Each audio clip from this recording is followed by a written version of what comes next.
દોસ્તો, આજે હું લઈને આવ્યો છું તમે કેટલો વીમો લઈ શકો અને વીમો term insurance pure risk plan લેવા માટે તમારી પાસે કયા કયા પ્રૂફ હોવા જરૂરી છે।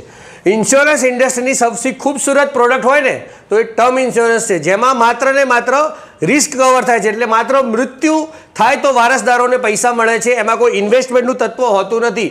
પરંતુ આ કેટલો વીમો લઈ શકો છો? તમારી ઉંમર અગર 35 વર્ષ સુધી છે તો તમારી વાર્ષિક આવકના 25 ગણો સુધી વીમો, એટલે 8 લાખ વાર્ષિક આવક છે તો 25 ગણા 2 કરોડ સુધી વીમો લઈ શકો છો। તમારી ઉંમર 35 થી 45ની વચ્ચે છે તો તમારી વાર્ષિક આવકના 20 ગણા સુધી વીમો લઈ શકો છો। ફોર એક્ઝામ્પલ, તમારી વાર્ષિક આવક 5 લાખ રૂપિયા છે તો 1 કરોડ સુધી વીમો લઈ શકો છો।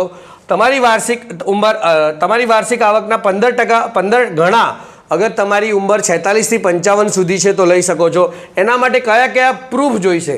તો તમારે ટર્મ ઇન્સ્યોરન્સ માટે આટલા પ્રૂફ આપવા જરૂરી છે। જે તમારી વાર્ષિક આવક છે એને પ્રૂફ માટે salary certificate, CA certificate, ITR, income from partnership firm, income from proprietorship firm, income from private limited, last 3 months bank statement, export income, form 16, last 3 month salary slip અને employment appointment letter.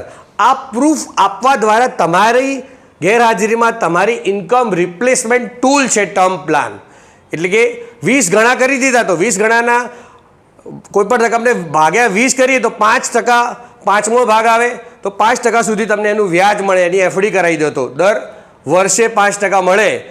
For example, 2 કરોડના લીધા તો 2 કરોડના 5% 10 લાખ થાય, 10 લાખ ભાગ્યા 12 કરો તો કરીબન ઘણા બધા પૈસા તમારા પરિવારને મળે છે। તો આજે જ કોલ કરો 95 10 55 62 55।